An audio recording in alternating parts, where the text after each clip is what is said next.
গুলশানের সাবেক এক নারী সংসদ সদস্যের বাড়িতে চাঁদাবাজির পর আত্মগোপনে থাকা জানে আলম অপুকে প্রায় ৭ দিন পর গ্রেফতার করে গোয়েন্দা পুলিশ।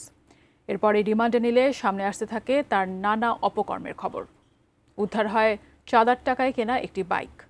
ফাঁস হয়েছে গণ অভ্যুত্থান পরবর্তী তার অঢেল অর্থ আয় ও ক্ষমতার উৎস। ঠিক কত টাকার মালিক হয়েছেন এই চাঁদাবাজ, বিস্তারিত জানাচ্ছেন সহকর্মী শাহাদাত রিফাত।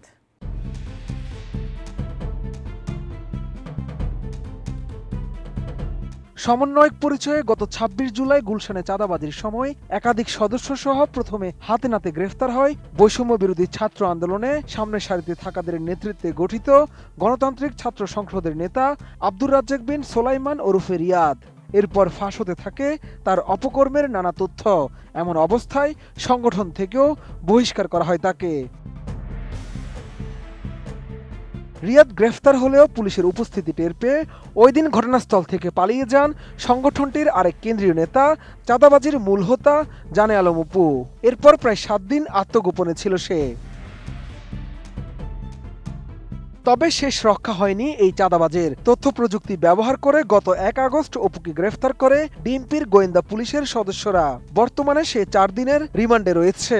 সেখানে পুলিশের জিজ্ঞাসাবাদে চাঁদাবাজির কথা স্বীকার করেছে অপু। তার দেয়া তথ্যে চাঁদাবাজির টাকায় কেনা একটি বাইকও উদ্ধার করেছে পুলিশ।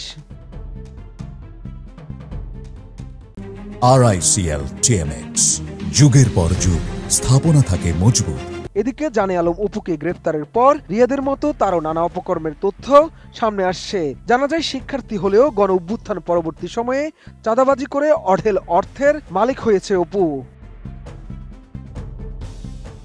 এছাড়া আরও জানা যায় অপু জয়পুরহাটের আক্কেলপুর উপজেলার পুনগর দিঘি গ্রামের নিম্ন মধ্যবিত্ত পরিবারের সন্তান। গণ অভ্যুত্থানের কিছুদিন পর হঠাৎ করেই বদলে যায় তার জীবনযাপন।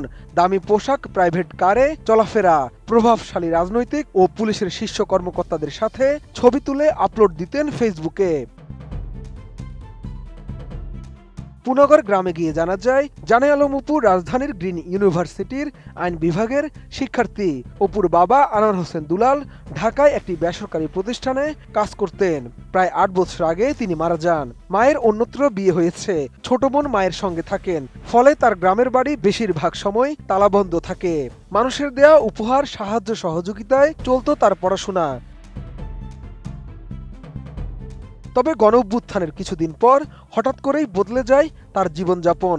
গত ১১ আগস্ট অপু জয়পুরহাট যায়। সে সময়কার জেলা পুলিশ সুপার মোহাম্মদ নূরে আলম তাকে ফুলেল শুভেচ্ছা জানান। পরবর্তীতে বর্তমান পুলিশ সুপার মোহাম্মদ আব্দুল ওয়াহাবও তাকে ফুলেল শুভেচ্ছা জানায়। এসব ছবি ও ক্ষমতা ব্যবহার করে বিভিন্ন সরকারি দপ্তর, ব্যবসায়িক প্রতিষ্ঠানে চাঁদাবাজি করে লাখ লাখ টাকা হাতিয়ে নিয়েছে অপু, এমন অভিযোগ স্থানীয়দের। গ্রামের বাসিন্দা ও তার প্রতিবেশীরা বলেন অপু বয়সের তুলনায় অনেক পাকা ছিল।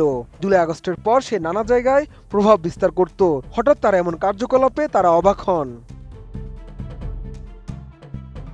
আক্কেলপুর উপজেলা ছাত্র দলের আহ্বায়ক দেওয়ান তানবীর নেওয়াজ বলেন ২০২২ সালের দিকে জানে আলম অপু ছাত্রদল করতেন। নারী কেলেঙ্কারির দায়ে তাকে দল থেকে বহিষ্কার করা হয়। এরপর তিনি এক এক সময় এক এক দলে যোগ দেন। ফেসবুকে স্বরাষ্ট্র উপদেষ্টা সহ বিভিন্ন ক্ষমতাবান ব্যক্তির সঙ্গে ছবি দিতেন। জেলা পুলিশ ও প্রশাসনের কর্মকর্তারা তাকে সমীহ করে চলতেন। এগুলোই তার চাঁদাবাজিতে সহায়ক হয়েছে।